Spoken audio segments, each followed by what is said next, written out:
नमस्ते.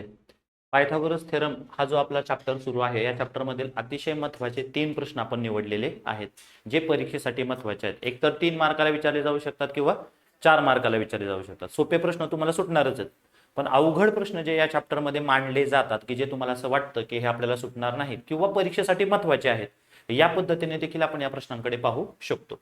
तुमच्या समोर एक क्वेश्चन ठेवलेला आहे. हा क्वेश्चन याच्यापूर्वी परीक्षेला विचारून गेलेला आहे. हा PYQ मधून आहे. याच्यापूर्वी परीक्षेला विचारलेला क्वेश्चन आणि परत विचारला जाऊ शकतो असा हा क्वेश्चन समोर तुमच्या डायग्राम दिलेले आहे आणि सांगितलं की या डायग्राम मध्ये जी माहिती दिलेली आहे त्याच्यावरून हे सिद्ध करा. PM is equal to PN आणि ती व्हॅल्यू किती येते, √3/a येते, हे आपल्याला दाखवायचं आहे.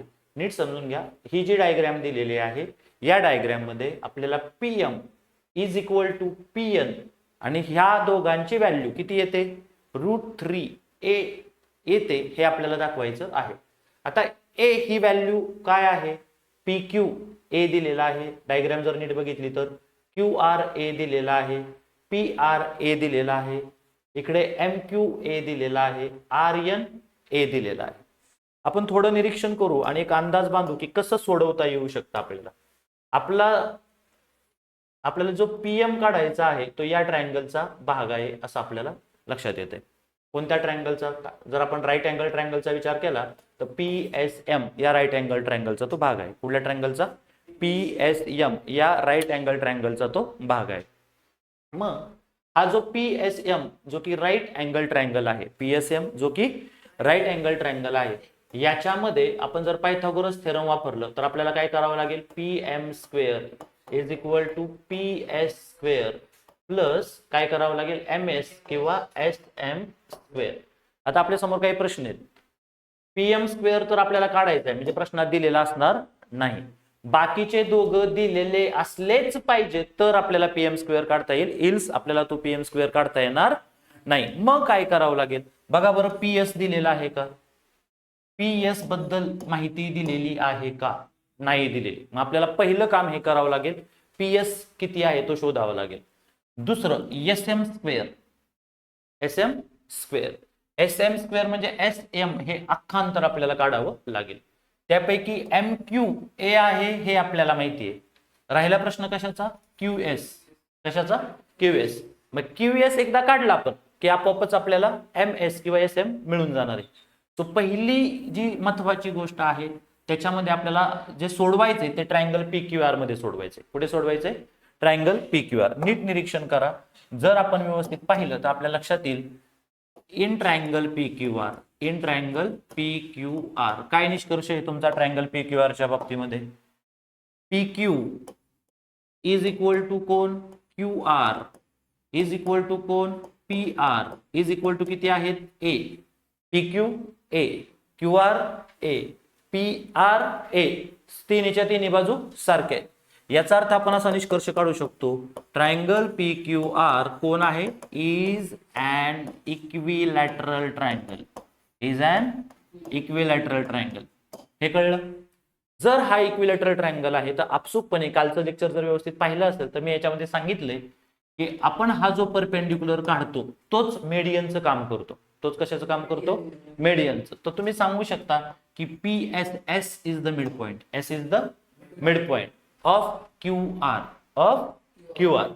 किंवा दुसरा ऑप्शन काय माहिती का तुमच्याकडे, जर खूप डिटेल सोडवायचं तर हा किती आहे, 90. हा इक्विलॅटरल ट्रायंगल आहे म्हणजे हा किती झाला, 60. मग हा उरलेला किती असेल, 30 डिग्री.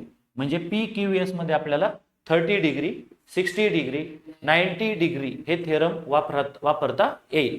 हा एक ऑप्शन आपल्याकडे आहे. मग आपण काय करूया, 30 डिग्री, 60 डिग्री, 90 डिग्री नुसार जाऊया. आता पहा, PS परपेंडिक्युलर टू QR आहे, दिसतंय का डायग्राम मध्ये, PS परपेंडिक्युलर टू QR आहे. मग हा जो अँगल आहे, अँगल PSQ किती झाला, 90 डिग्री. हा PSQ किती झाला बाळांनो, 90 डिग्री. हा किती असणार आहे, 60 degree. Angle PQS is equal to 60 degree.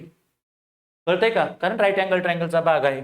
मग उरलेला अँगल जो असेल, देअरफॉर हा जो उरलेला अँगल आहे कोण, QPS. आपण काय करतोय, हे सगळं जे लिहितोय ते कुठल्या अँगलच्या बाबतीत, कुठल्या ट्रायंगलच्या बाबतीत लिहितोय ते सांगा. कुठल्या ट्रायंगलच्या बाबतीत सोडवतोय आपण, इन ट्रायंगल हा काय नाव घेऊया याचं PSQ किंवा PQS. इन ट्रायंगल PQS हा जो अँगल आहे हा कितीचा आहे 90 degree. Angle PSQ is equal to किती 90 डिग्री. मग हा अँगल PQS किती आहे 60 डिग्री. उरला कोणता QPS. अँगल QPS किती डिग्री झाला 30 डिग्री. म्हणजे हा जो ट्रायंगल आहे कोणता triangle PQS is 30 degree 60 degree 90 degree triangle. 30 degree 60 degree 90 degree triangle. का सोडवला आपण हे त्याच्यामुळे आता आपल्याला साइड अपोजिट टू 60 डिग्री मिळणार आहे आणि साइड अपोजिट टू 30 डिग्री मिळणार आहे. लक्षात येते मी काय सांगतोय ते. मग काय होईल पहा QS इज इक्वल टू हा जो ट्रायंगल आहे या ट्रायंगल मध्ये हा अँगल आपल्याला किती मिळाला आहे 30 डिग्री. हा किती मिळाला आहे 60 डिग्री. मग QS ही साइड अपोजिट टू कोण आहे 30 degree. Side opposite to 30 degree काय शिकलोय आपण side opposite to 30 degree is half of the hypotenuse. So half of the hypotenuse कोण आहे PQ. समजतंय कारण लिहू शकता तुम्ही side opposite to 30 degree.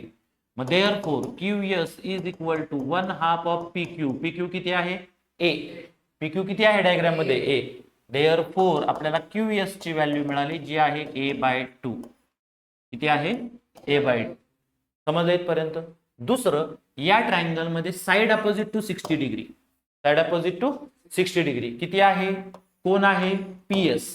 So PS side opposite to 60 degree according to the theorem काय असलं पाहिजे √3/2 of the hypotenuse. So √3/2 of the hypotenuse. Therefore PS is equal to √3/2 PQ hypotenuse किती आहे A. हा मिळाला आपल्याला PS किती मिळाला √3A/2 किंवा √3/2 इंटू A. आता लक्षात असू द्या की आपल्याला जो PM ही जी PM ची व्हॅल्यू काढायची त्यासाठी गरज कोणाची होती PS. आठवतंय ना पायथागोरसचं थेरम वापरायचं याच्यात कशाची गरज होती आपल्याला PS. मग आपल्याकडे PS आहे का आहे किती मिळाला √3/2A. किती मिळाला √3/2A. आणि दुसरी कशाची गरज होती MS. मग MS किंवा SM किती आहे MQ अधिक QS होता का मग अशी आपल्याकडे नाही काढला आपण तो QS किती मिळालाय A/2. सो काय होईल total MS is equal to now MS is equal to काय आहे MS is equal to MQ अधिक QS काय होईल पहा मग MQ अधिक QS. कारण काय M'(Q')S बिटवीननेसची कॉन्सेप्ट. देअरफॉर MS प्रश्नामध्ये MQ किती दिलेला आहे A आणि QS आपल्याला किती मिळालेला आहे A/2. किती मिळालेला आहे A/2. हा अख्खा A आणि हा अर्धा A. टोटल किती झाला अख्खा आणि अर्धा दीड म्हणजे 3/4 निम्मे. So 3/2A. समजलं का. चला आता आपल्याला ज्याची व्हॅल्यू काढायची आहे ती महत्वाची आहे. आपल्याला या ट्रायंगल मध्ये हा जो ट्रायंगल आहे तो समजून घ्यायचा आहे. या ट्रायंगल मध्ये आपल्याला पायथागोरसचं थेरम वापरायचं. सो इन ट्रायंगल PSM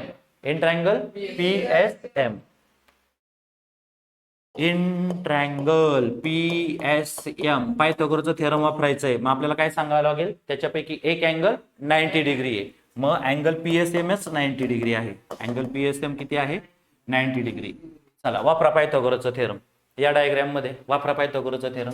कोण आहे याच्यात साइड अपोजिट टू 90 डिग्री कोण आहे PM square is equal to SM square plus PS square. PM square is equal to SM किंवा MS square plus PS square. कारण काय पायथागोरस थेरम. आपल्याला value कोणाची काढायची आहे PM. आपल्याकडे SM आहे का आहे किती मिळाला आहे इथेच पहा SM किंवा MS किती मिळाला आपल्याला √3/2A. त्याचा आपल्याला काय करायचं आहे स्क्वेअर प्लस PS किती मिळाला होता आपल्याला मग अशी अर्धा A/2. PS नाही सॉरी PS किती मिळालाय √3/2A. किती मिळालेला आहे √3/2A. चला √3/2A ब्रॅकेट स्क्वेअर. चला पुढे जाऊया. म्हणजे पहा जर नीट निरीक्षण केलं हा PS डायग्राम मध्ये आपण दाखवलाय साइड अपोजिट टू किती डिग्री आहे 60 डिग्री, जो आपल्याला किती मिळालेला आहे √3/2a. आणि SM किंवा MS तो सुद्धा किती मिळालेला आहे √3/2a. √3चा स्क्वेअर 3, 2चा स्क्वेअर 4, a चा स्क्वेअर a स्क्वेअर. सिमिलरली √3चा स्क्वेअर 3, 2चा स्क्वेअर 4, a चा square a square. 3/4 plus 3/4 common कोण निघलं a स्क्वेअर. दोघांच्या मध्ये कोण आहे a स्क्वेअर. इकडे काय आहे 3/4 प्लस 3/4. समान छेद किती आहे 4. वर 3 आणि 3 किती झाले 6. पुढे कोण इकडं a स्क्वेअर. कशाची व्हॅल्यू आहे ही pm square. Therefore pm square is equal to 6 ला कितीने भाग जातोय 2. याला पण कितीने भाग जातोय 2. किती शिल्लक राहिलं 3/2a स्क्वेअर. काय मिळालं आपल्याला 3/2a स्क्वेअर. काय शंका इथपर्यंत. टेकिंग स्क्वेअर रूट पीएम ची व्हॅल्यू काढायची, पीएम स्क्वेअर ची नाही. मग पीएम स्क्वेअर वरून पीएम कसा मिळेल आपल्याला स्क्वेअर रूट काढावं लागेल. काढला स्क्वेअर रूट. मग स्क्वेअर रूट काढल्यावर 3 चा स्क्वेअर रूट √3, 2 चा किती होणार आहे 2. सो काय होणार आहे √3/2. √3/2. काय चुकतंय का माझ्याकडून. काहीतरी चुकलेलं आहे. हा MS 3/2 आहे बघा. इथं काहीतरी चुकतंय.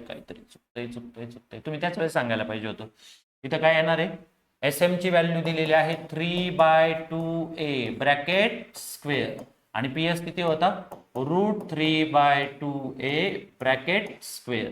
चला 3/2a चा स्क्वेअर म्हणजे काय झालं 9a स्क्वेअर बाय 4. किती मिळालं 9a स्क्वेअर बाय 4. इथे किती मिळालं प्लस √3 चा स्क्वेअर 3, 2 चा स्क्वेअर 4 आणि a स्क्वेअर.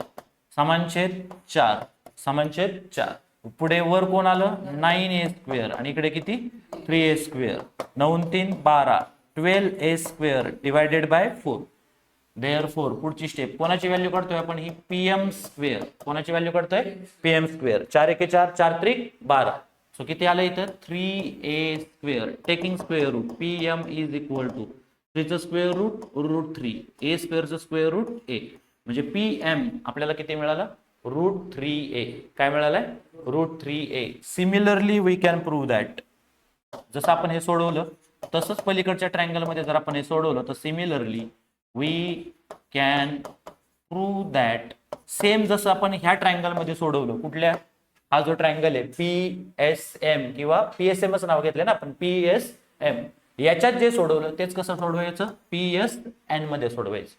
मग आपल्याला कशाची व्हॅल्यू मिळून जाईल pn ची व्हॅल्यू मिळून जाईल. ती सेम अशीच असणार आहे कारण की व्हॅल्यू सगळ्या सेम तसाच आहेत. म्हणून आपण असं म्हणू शकतो pn सुद्धा किती काढून दाखवता येईल आपल्याला √3a.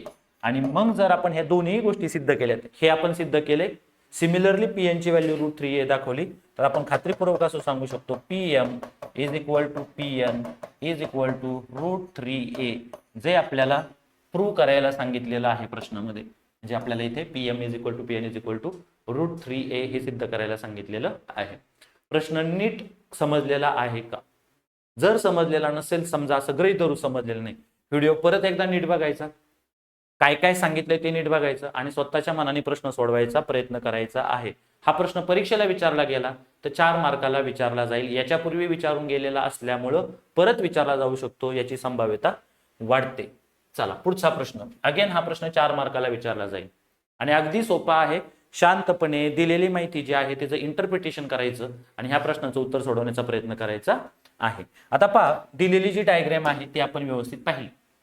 या डायग्राम मध्ये काय सांगितलंय तर in triangle ABC angle BAC मोठा हा बघा, हा अँगल BAC किती आहे BAC 90 डिग्री. हे क्लिअर कट झालं की याच्यामध्ये BAC मध्ये आपण पायथागोरसचा थेरम वापरू शकतो. एक अंदाज बांधू बरं का उत्तराचा. समजा मी तिथे पायथागोरसचा सिद्धांत वापरला, काय होईल सांगा बरं. साइड अपोजिट टू 90 डिग्री कोण BC स्क्वेअर. नंतर ही खालची बाजू कोण आहे AC स्क्वेअर. परत इथे कोण आहे AB स्क्वेअर. समजा थोड्या वेळ मी इक्वेशन नंबर 1 म्हणतो. आपण पहिल्यांदा प्रश्न कसा सोडवावा लागेल ह्याचा अंदाज बांधू. आता जे सिद्ध करायचे त्याच्यामध्ये BC स्क्वेअर आहे का, आहे. अडचण कशाची आहे, याच्यामध्ये AC नाही, AB नाही. आता जे नकोय AC नकोय, हवंय कोण BL. AB नकोय, हवंय कोण CM. मग AC आणि AB मध्ये काही रिलेशन आहे का चेक करूया. L हा मिड पॉइंट आहे कोणाचा, AC चा. BL and segment CM are median. BL and segment कोण आहे, CM. ह्या कोण आहेत, मेडियन्स आहेत. मेडियन्स आहेत याचा अर्थ L हा कोण असला पाहिजे, मिड पॉइंट. M हा कोण असला पाहिजे, मिड पॉइंट. मग जर L हा मिड पॉइंट असेल, L हा मिड पॉइंट असेल तर आपण खात्रीपूर्वक आपल्याला काय रिलेशन मिळणार आहे, इथे कोण आहे, L हा म्हणजे CL किंवा AL. CL किंवा AL कोणाचे अर्धे असणार आहेत, AC चे अर्धे असणार आहेत. कोणाचे अर्धे असणार आहेत, AC चे अर्धे असणार आहे. पुढं M हा AB चा मिड पॉइंट आहे. M हा कोणाचा मिड पॉइंट आहे, AB चा मिड पॉइंट आहे. मग AM किंवा BM हे कोणाच्या अर्धे असणार आहेत, AB च्या. बघूया पुढे जाऊ आता, म्हणजे हे थोडंसं दिलेल्या माहितीवरून आपण समजून घेतलं. आता थोडं पुढे जाऊ आणि या ट्रायंगलचा विचार करू. चला याच्यात पायथागोरसचा सिद्धांत वापरायचा असं समजू. मग याच्यामध्ये काय होईल, BL स्क्वेअर काय येणार, BL square is equal to खाली कोण आलं, AL स्क्वेअर आणि पलीकडे कोण आलं, AB square. AL square plus AB square. काय शंका, आता AL बदलता येऊ शकतं आपल्याला. AL स्क्वेअर आपल्याला बदलता येऊ शकतं कारण की AL हे AC चे अर्धे आहे. AL हे AC चे अर्धे आहे. समजा बदललं आपण हे तर काय होईल बघा, BL square is equal to AL च्या जागेवर काय मिळेल आपल्याला, कोणाच्या अर्ध आहे, AL हे AC च्या अर्ध आहे म्हणजे AC/2. AC/2 आहे, त्याचा काय करायचं आपल्याला, स्क्वेअर प्लस काय मिळालं, AB square. Therefore BL square is equal to काय होईल, AC स्क्वेअर/4. काय होणार, AC square plus AB square. छेदस्थानचा 4 नको आहे मला, मी काय करेल, दोन्ही बाजूला 4 ने गुणेल. मी दोन्ही बाजूला 4 ने गुणले, इकडे काय होईल, 4BL स्क्वेअर. काय होईल, 4BL स्क्वेअर. 4 गेले इथं काय आलं, AC स्क्वेअर. काय आलं, 4 ने गुणले आणि इथं 4 ने गुणल्या काय होईल, 4AB स्क्वेअर. 4AB square. आता नीट निरीक्षण करा, AC स्क्वेअरची गरज नाही, AC स्क्वेअरची गरज नाही, पण कोण हवंय, 4BL स्क्वेअर हवेत. 4BL स्क्वेअर हवे. मग आपण जर AC स्क्वेअरची व्हॅल्यू तयार केली, कशाची व्हॅल्यू तयार केली, AC स्क्वेअर. कारण हे नकोय, म्हणजे ह्याची व्हॅल्यू बदलली की आपोआपच AC स्क्वेअर निघून जाईल आणि त्याच्याऐवजी आपल्याला जो हवा आहे तो BL स्क्वेअर मिळू शकतो. मग आपण काय करू, ह्याची व्हॅल्यू काढून थोड्या वेळ बाजूला ठेवून देऊ आणि बघू काय करायचंय ते. मग AC स्क्वेअर बाजूला काढून ठेवला. चला AC स्क्वेअर बाजूला काढून ठेवला. AC स्क्वेअर हे पलीकडे गेलं, काय मिळालं, 4BL स्क्वेअर आणि हे पलीकडे गेले प्लस 4AB स्क्वेअर. काय, 4BL square plus 4AB square. ही सध्या आपल्याकडे कोणाची व्हॅल्यू आहे, AC स्क्वेअरची व्हॅल्यू. समजलं का. चला आता दुसरा एक ट्रायंगल आहे अजून याच्यामध्ये. हा ट्रायंगल बघा, हा ट्रायंगल वापरा याच्यात पायथागोरसचा थेरम.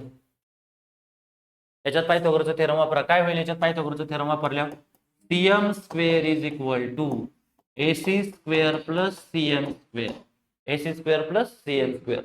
चला जे सिद्ध करायचं त्या CM स्क्वेअर आहे का, आहे, म्हणजे ह्याची गरज पडणार आहे. हा काय चुकलंय का, मग लिहिले ना CM स्क्वेअर, हे काय CM स्क्वेअर आणि पुढं, हा पुढे इथं काय लिहायला पाहिजे होतं, बरोबर आहे, हे CM स्क्वेअर, इथं काय लिहायला पाहिजे होतं, AM स्क्वेअर आणि हे कोण आहे, AC स्क्वेअर. AC स्क्वेअर लिहिले आणि इथं काय लिहायला पाहिजे होतं मी, AM स्क्वेअर. काय लिहायला पाहिजे होतं. हा आता नीट लक्ष द्या, जे सिद्ध करायचं त्या CM स्क्वेअर आहेत का, आहेत, बरोबर. AC स्क्वेअर आहे का, नाही. पुढं AM स्क्वेअर आहेत का, नाही. पण AM जरी नसलं तर AM चं रिलेशन AB शी जोडता येतं. AM चं रिलेशन कुठे जोडता येईल, AB. M is the midpoint ना, M is the midpoint म्हणजे AM is half of the AB. काय होईल बघा बरं, CM square is equal to AC square. AM म्हणजे कोण, AB/2. कोण आहे, AB/2. त्याचा काय झाला, स्क्वेअर. काय होईल बघा मग, CM square is equal to AC square plus AB square. काय आलं, AB स्क्वेअर/4. मग आपल्याला हा खालचा 4 नकोय, हा जो खालचा 4 आहे तो आपल्याला नकोय, गुणा 4 ने. दोन्ही बाजूला 4 ने गुणलं तर काय होईल बघा, 4CM स्क्वेअर. काय आलं, 4CM square is equal to 4AC square. 4 ने 4 कॅन्सल झाला, इथं काय आलं, AB स्क्वेअर. काय आलं, AB स्क्वेअर. आता आपण AC स्क्वेअर ची व्हॅल्यू बदलली मगाशी आणि आता कशाची व्हॅल्यू बदलूया, AB स्क्वेअर. कशाची व्हॅल्यू बदलूया, AB स्क्वेअर. मग ए बी स्क्वेअरची व्हॅल्यू बदलल्यानंतर आपल्याला काय मिळेल ते देखील आपल्याला बघावं लागेल. आता या सगळ्या बघ, चला बरं ए बी स्क्वेअर काढून घेतला याच्यावरून काय मिळालं बघा. A B square is equal to 4cm square. काय 4cm स्क्वेअर आणि 4ac square. A B square is equal to काय होणार आहे 4cm square minus 4ac square. समजले. आपल्याकडे इथे आपण कशाची व्हॅल्यू तयार केली ac स्क्वेअर. या उदाहरणात आपण कशाची व्हॅल्यू तयार केली ए बी स्क्वेअर. कशाची व्हॅल्यू तयार केली ए B square. A B square किती आहे 4cm square minus 4ac square. 4cm square minus 4ac square.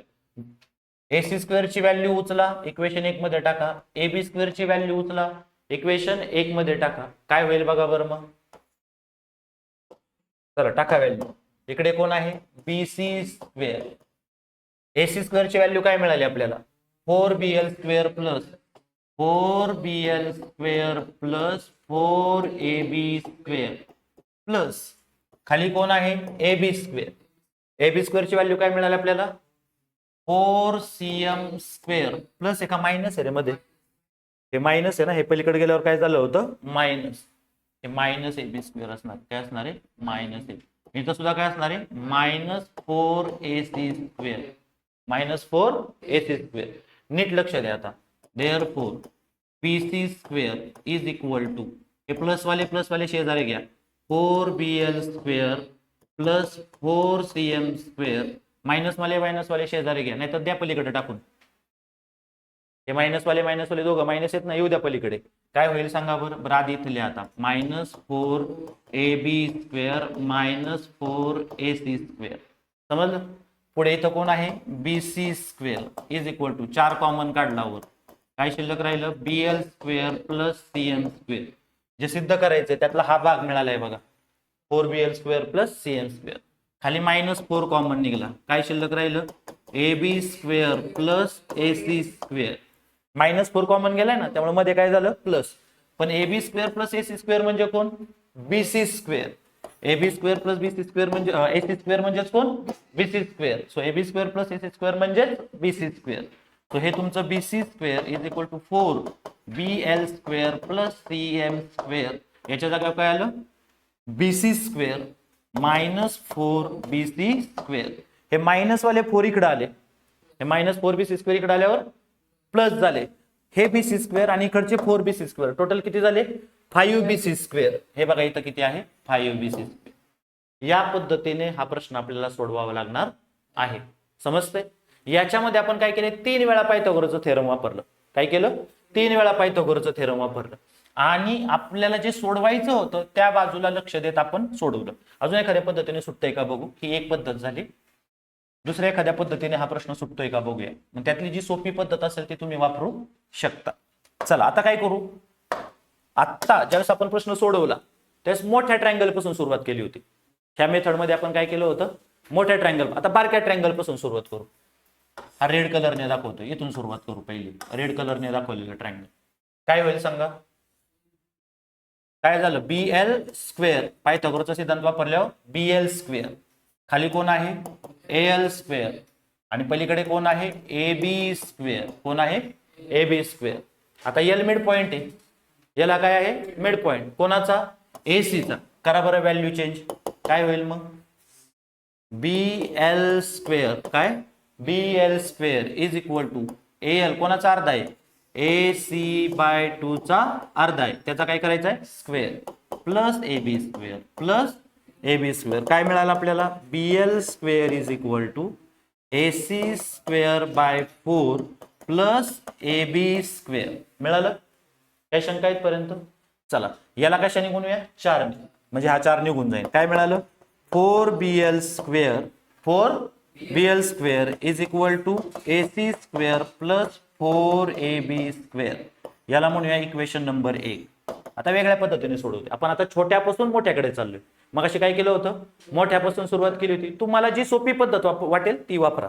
चला आता दुसरं काय करूया. हा ट्रायंगल घेऊ. हा वाला ब्ल्यू कलरने दाखवलेला इन ट्रायंगल. नाव घ्या काय असेल ते CMAAMC. तुम्हाला जे ट्रायंगलचं नाव दिसतंय योग्य वाटते त्या पद्धतीने म्हणा. वापरा पायथागोरसचा सिद्धांत. काय होईल सांगा पायथागोरसच्या सिद्धांताने काय होईल, CM square is equal to हे अख्खं घ्यायचं, किती झालं एसी स्क्वेअर, आणि पलीकडे कोण एम स्क्वेअर, पलीकडे कोण आहे एम स्क्वेअर. एम हा ए चा मिड पॉइंट, एम हा ए चा मिड पॉइंट. काय होईल मग CM square is equal to AC square plus M हा ए बी चा अर्धा आहे, त्याचा काय करायचं आहे स्क्वेअर. काय मिळालं CM square is equal to AC square A B by 2 bracket square. कळलं नाही. मग ह्या ब्रॅकेटचा स्क्वेअर काय करेल, स्क्वेअर लिहून टाकू इथे. काय होणार A B square by 4, A B square by 4. मगाच्या प्रश्नासारखंच दोन्ही बाजूला 4 ने गुणून, मग दोन्ही बाजूला 4 ने गुणल्यावर 4 CM square is equal to 4 AC square plus A B square. चला ह्याला म्हणून इक्वेशन नंबर 2. आणि आता मोठा ट्रायंगलचा हातात घेऊन ठेवूया. मोठ्या ट्रायंगल मध्ये हा मोठा वाला ट्रायंगल, त्याच्यात पायथागोरसचा सिद्धांत वापरला. काय झालं ए बी स्क्वेअर काय आहे, नाही ए बी नाही, कोण आहे BC, BC square is equal to AC square plus A B square. This is our equation 3. आता नीट लक्ष द्या, जे सिद्ध करायचंय त्याच्यामध्ये 4BL स्क्वेअर आणि हे 4 याला गुणले तर काय होणार आहेत 4BL स्क्वेअर, याला गुणल्यावर काय होणार आहेत 4CM स्क्वेअर. म्हणजे 4BL स्क्वेअर आणि 4CM स्क्वेअर ची काय आहे बेरीज आहे. 4BL स्क्वेअर आहेत का आपल्याकडे, आहेत. 4CM स्क्वेअर आहेत का आपल्याकडे, आहेत. त्या दोघांची बेरीज करू शकतो का आपण, करू शकतो. का करावी लागेल, कारण की मध्ये जे सिद्ध करायचे त्यांच्यामध्ये इथं चिन्ह कुठलं आहे plus. So adding equation 1 and 2, adding equation 1 and equation 2, 1 आणि 2 ची काय करूया बेरीज करूया. चला इक्वेशन 1 मध्ये काय दिलेलं आहे आपल्याला 4BL स्क्वेअर, तो 4BL स्क्वेअर प्लस इक्वेशन 2 मध्ये कोण दिलेलं आहे 4CM square, 4CM square is equal to, बघा बरं बेरीज किती येते. इकडे कोण आहे 4BL स्क्वेअर कोण आहे AC square plus 4AB square, AC square plus 4AB square, AC square plus 4AB square. चला पुढे कोण आहे 4CM स्क्वेअर, 4CM स्क्वेअर किती आहे 4AC square plus AB square, 4AC square plus AB square. चला बेरीज करून बघा AC स्क्वेअर 4AC स्क्वेअर किती झाले 5AC square, 4AB square AB square काय झालं 5AB स्क्वेअर. चला कॉमन काढायचे, 4 कॉमन निघले 4BL square plus CM square, 4 common काढल्यावर 4BL square plus CM square. तिकडे 5 कॉमन काढले AC square plus AB square. Equation 3 चा रेफरन्स घ्या, AC square plus AB square म्हणजेच कोण BC स्क्वेअर टाका तिथे. शेवट झाला 4 ब्रॅकेटच्या बाहेर BL स्क्वेअर आहे, आत कोण आहे ब्रॅकेट मध्ये CM square is equal to 5BC square. ही दुसरी पद्धत. कळलं तुम्हाला. जे मी पहिली आणि दुसऱ्याच्या 2 मेथड सांगितल्या त्यात जर मला विचारलं तर दुसरी मेथड सोपी आहे. आलं लक्षात. तर दुसऱ्या मेथडने तुम्ही उदाहरण सोडू शकता. पहिल्यांदा काय करायचं छोट्या ट्रायंगल पासून सुरुवात करायची, त्यांच्यात पायथागोरसचा सिद्धांत वापरायचे, मोठा ट्रायंगलचा रेफरन्स घ्यायचा आणि बेरीज का केली आपण, कारण जे सिद्ध करायचे त्याच्यामध्ये त्यांची बेरीज आपल्याला दिसते BL स्क्वेअर आणि CM स्क्वेअरची, आणि त्यांची बेरीज केल्याशिवाय ते एकत्र येणार नाही. समजलेलं आहे. नीट व्यवस्थित पाहायचा व्हिडिओ आणि त्याच्यानंतर प्रश्न स्वतःच्या मनाने सोडवण्याचा प्रयत्न करायचा आहे. अजून एक महत्त्वाचा प्रश्न या हा जो आपला टॉपिक चालू आहे याच्यातला अजून एक महत्त्वाचा प्रश्न हा घेऊया आणि मग आपण आपल्या लक्षात येईल की या टॉपिक वरचे या चॅप्टर मधले अतिशय महत्त्वाचे असणारे 4 मार्काचे प्रश्न जे परीक्षेला विचारलेले आहेत, विचारले जाऊ शकतात किंवा विचारलेले आहेत, ते आपल्याला समजलेले असणार आहे. चल बघूया. हा जो ट्रायंगल आहे याच्यामध्ये काय दिले AD परपेंडिक्युलर टू BC. हा जो AD आहे तो परपेंडिक्युलर टू BC आहे. इनडायरेक्टली हा 90 डिग्री, हा 90 डिग्री. समजलं. पुढे काय म्हणतायत DB is equal to 3CD. हे लय महत्वाचं आहे. DB is equal to 3CD, DB is equal to 3CD. हे बघा DB is equal to 3CD. समजतंय. पुढे काय म्हणतायत prove that 2AB square is equal to 2AC square plus BC square. आधी आपल्याला ना जे सिद्ध करायचं त्याच्या बाबतीत विचार करा. जे सिद्ध करायचं त्यात काय म्हटले 2AB स्क्वेअर. बघा बरं डायग्राम मध्ये AB स्क्वेअर म्हणजे इथे पायथागोरसचा सिद्धांत वापरला की आपल्याला काय मिळून जाईल AB स्क्वेअर. वापरा in triangle ADB, in triangle ADB वापरला पायथागोरसचा सिद्धांत. काय होईल सांगा AB square is equal to AD square plus DB square अर्थात बीडी स्क्वेअर. इथपर्यंत काय शंका? चला आता सिद्ध करायचं तिथं लक्ष असू द्या. एबी स्क्वेअर आहे का? आहे. त्याच्यानंतर एसी स्क्वेअर कोण आहे? AC square. पूर्णपणे या बाजूला फिरलो आपण आता. कळतंय? आता एसी स्क्वेअरची एंट्री जर आपल्याला करायची असेल तर कशी केली जाऊ शकते? याच्यासाठी या बाजूला पायथागोरसचा थेरम वापरून बघावं लागेल, त्याशिवाय त्याची एंट्री होणार नाही. चला या बाजूला पायथागोरसचा थेरम वापरला म्हणजे ह्या ट्रायंगल मध्ये काय होणार सांगा? AC square is equal to AD square plus CD square. AD square plus, आता दोन्ही पण निरीक्षण करा. याच्यामध्ये ए बी आहे का? आहे. त्याच्यानंतर एसी आहे का? आहे. आणि ते दोघं एकाच इक्वेशन मध्ये आहेत. ते दोघं एकाच इक्वेशन मध्ये सध्या ते वेगवेगळे आहेत. बरोबर. आता दोघांच्यातला कॉमन पॉइंट शोधा. याच्यात कोण आहे? AD square. याच्यात कोण आहे? AD square. उत्तरात एडी स्क्वेअर आहे का? म्हणजे एडी स्क्वेअरने बलिदान केलं तरी चालेल. काढा एडी स्क्वेअरची किंमत.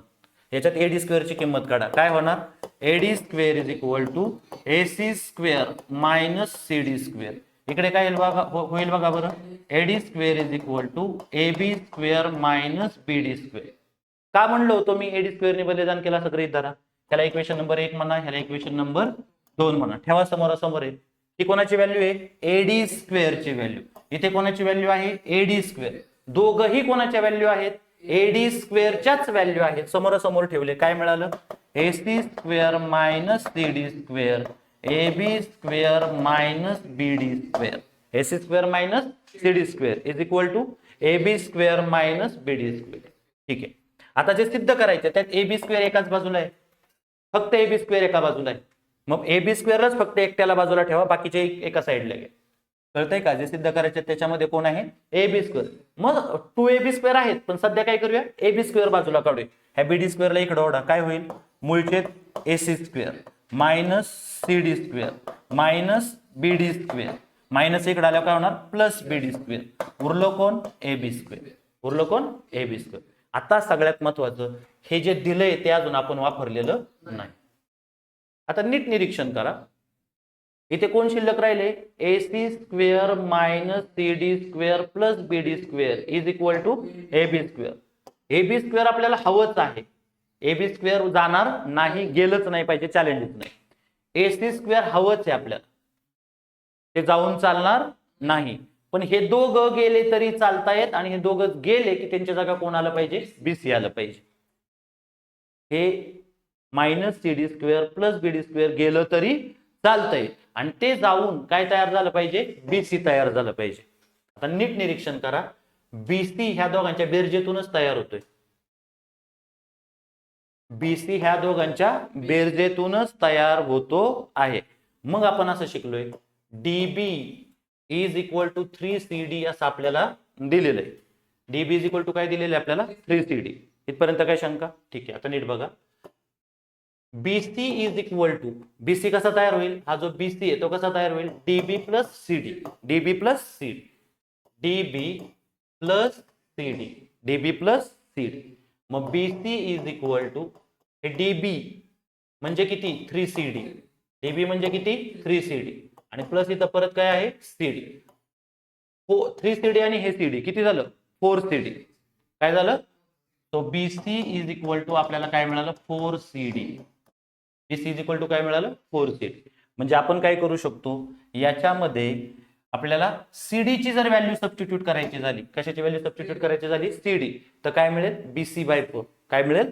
BC/4. चला सीडीची व्हॅल्यू सबस्टिट्यूट केली तर BC/4 मिळेल, हे कळलं. अजून कोणाची व्हॅल्यू सबस्टिट्यूट करायची? बीडी. कशाची व्हॅल्यू सबस्टिट्यूट करायची? बीडी. आता मला सांगा डीबी इज इक्वल टू काय आहे? 3CD. DB is equal to काय आहे? 3CD.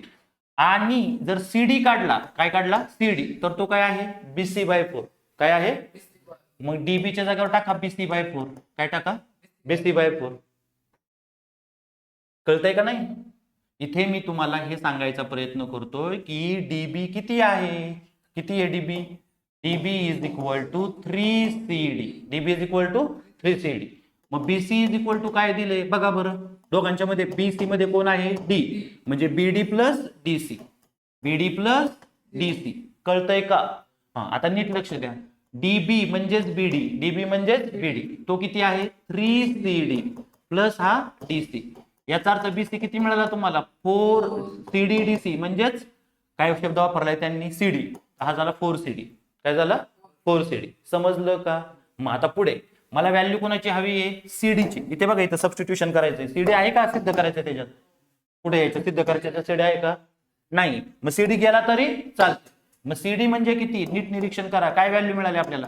CD is equal to BC/4. CD is equal to, म्हणजे याच्या जागेवर मी BC/4 टाकू शकतो. आता राहिलो कोण? बीडी. राहिलो कोण? बीडी.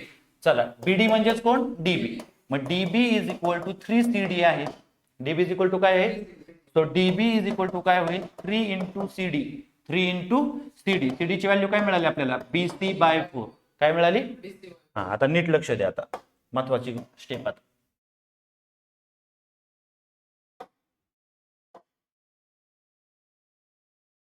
करा सबस्टिट्यूशन. कशाची व्हॅल्यू काढतोय आपण? AB² इज इक्वल टू, इथे कोण आहे? AC² मायनस सीडीची व्हॅल्यू काय मिळाली आपल्याला? सीडीची व्हॅल्यू काय मिळाली? BC/4. ठेवा इथं BC/4. त्याचा काय करायचा आहे? Square plus BD². BD म्हणजे किती मिळालं आपल्याला? 3BC/4. काय मिळालंय? 3BC/4. 3BC/4. त्याचा काय करायचं आपल्याला? Square. Therefore AB² is equal to AC² minus काय झालं? BC²/16. BC²/16 प्लस इकडे काय होईल? 9BC²/16. 9BC²/16. चला पुढची स्टेप. नीट निरीक्षण करा आता इथे. Therefore AB² is equal to AC². समान छेद किती आहे याच्यात? बरं, हे आधी प्लस वाला आधी लिहू, मायनस वाला नंतर लिहू. मग काय होईल? समान छेद किती आला इथे? 16 मधलं चिन्ह. बरोबर काय करूया? आधी आपण काय करू हे समजण्यासाठी ना एक स्टेप एक्स्ट्रा वाढवतो, मी तुम्हाला कळेल. आधी लिहितो 9BC² minus BC² divided by दोघांचा समान छेद किती आहे? 16. 9BC². हे प्लस आहे ते लिहिलं, मध्ये कोण आहे? मायनस. समान छेद किती आला? 16. देअरफॉर आता बघा बरं, AB² is equal to AC² plus 9BC² मधून BC² गेले, किती राहिले? 8BC² divided by 60. 8 दुने 16. आता पुढे काय मिळालं आपल्याला? AB² is equal to AC² plus BC²/2. जे सिद्ध करायचं होतं आपल्याला त्याच्यामध्ये BC² ला 2 ने भागलेलं नाही. मग काय करावं लागेल? हे 2 घालवण्यासाठी किती निघुणावं लागेल? दोन्ही बाजूला 2. दोन्ही बाजूला 2 निघून इथं किती आलं? 2AB². इथं किती आलं? 2AC². आणि इथं शिल्लक राहील BC². कारण हे 2 2 कॅन्सल होते. मग आता आपल्याला जे सिद्ध करायचंय त्याच्यावर नीट लक्ष ठेवा. आणि काय मिळाले बघा? आले का? 2AB² is equal to 2AC² plus BC². कळलं का? थोडं फास्ट झाल्यासारखं वाटेल, पण मला असं वाटत नाही की समजायला काही अडचण आहे. चला आपण परत येऊ. मी तुम्हाला एक अंदाज देतो फक्त याचा की आपल्याला काय काय करायचं आहे.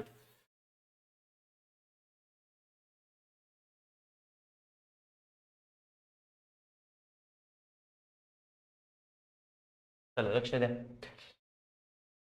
परत व्हिडिओ बघितला तरी चालेल, परत व्हिडिओ बघितला तरी आपल्याला काय सोडवायचं हे लक्षात येईलच. काय काय सांगितलंय बेसिक अंदाज देतो तुम्हाला फक्त मी. पहिल्यांदा काय करायचं? काय मिळवायचंय आपल्याला? तिकडे लक्ष द्या. कोण मिळवायचंय? ते 2 नंतर बघू. काय मिळवायचंय? AB². त्यासाठी या बाजूला पायथागोरसचा सिद्धांत वापरला. काय केलंय? या बाजूला पायथागोरसचा सिद्धांत वापर. मग त्याला इक्वेशन नंबर 1 दिलं. नंतर कोण मिळवायचंय? AC². त्यामुळे या ट्रायंगल मध्ये पायथागोरसचा सिद्धांत वापरला. हे दोघं एकत्र आणण्यासाठी AD² जो दोघांच्या मध्ये कॉमन आहे त्याची व्हॅल्यू तयार केली. ते समोरासमोर ठेवले आणि एक इक्वेशन तयार केलं. आणि दुसरी एक गोष्ट लक्षात ठेवायचं, एका इक्वेशन मध्ये CD होतं आणि एका इक्वेशन मध्ये काय होतं? DB होतं. मग आपण हे रिलेशन वापरलं. आपल्याला मिळणारं उत्तर जे आहे त्याच्यामध्ये कोण असलं पाहिजे? BC. मग आपण काय केलं? BC इज इक्वल टू काय आहे? DB प्लस CD आहे. DB प्लस काय आहे? CD. मग आपण काय केलं? BC इज इक्वल टू त्यांनी दिलेला डेटा वापरला. DB किती आहे? 3CD plus CD. Therefore BC is equal to काय मिळालं आपल्याला? 4CD. मग आपल्याला CD ची व्हॅल्यू मिळाली जी किती आहे? BC/4. आपण जे इक्वेशन समोरासमोर ठेवले होते का नाही त्याच्यामध्ये कोण होतं? CD. मग CD ची व्हॅल्यू तयार केली BC/4. तसंच अजून कोणाची व्हॅल्यू तयार करायची? ही कशाची व्हॅल्यू तयार केली? सीडी. तशीच कशाची व्हॅल्यू तयार करायची? डीबी. मग आता पहा, dB is equal to 3CD आहे, पण सीडी किती आहे? BC/4 किती आहे? म्हणून आपल्याला डीबी ची व्हॅल्यू मिळाली. काय व्हॅल्यू मिळाली? डीबी ची. मग आपण जिथे जाऊन थांबलो होतो त्याच्या सीडी ची व्हॅल्यू होती ती सीडीच्या जागेवर टाका, डीबी ची व्हॅल्यू होती त्याच्या जागेवर डीबी ची व्हॅल्यू टाका आणि ते इक्वेशन तुम्हाला सोडवायचं आहे. समजलेलं आहे? सो आजच्या लेक्चरमध्ये आपण पायथागोरस थेरम हा जो आपला टॉपिक आहे, हा जो आपला चॅप्टर आहे, याच्यातील अतिशय महत्वाची की जी परीक्षेसाठी विचारली जाऊ शकतात असे 4 मार्काचे महत्वाचे आणि ज्याला तुम्ही अवघड मानता असे प्रश्न घेतलेले आहेत. हे परीक्षेला येऊ शकतात का? तर हो, येऊ शकतात. याच्यापूर्वी विचारून गेलेले आहेत का? याच्यातील काही प्रश्न विचारून देखील गेलेले आहेत. त्यामुळे हे परीक्षेसाठी महत्वाचे आहेत. जर आजचं लेक्चर व्यवस्थित केलेलं असेल, समजून घ्यायचा प्रयत्न केला असेल तर तुमचे हक्काचे हे 4 मार्क झालेले आहेत. आता एकाच वेळी तिन्ही प्रश्न येणार नाही, तिघांपैकी एखादा प्रश्न आला तर आपले 4 पैकी 4 मार्क फिक्स झालेले आहेत असं आपण म्हणू शकतो. समजले? ठीक आहे, चलो थांबूया. थँक्यू.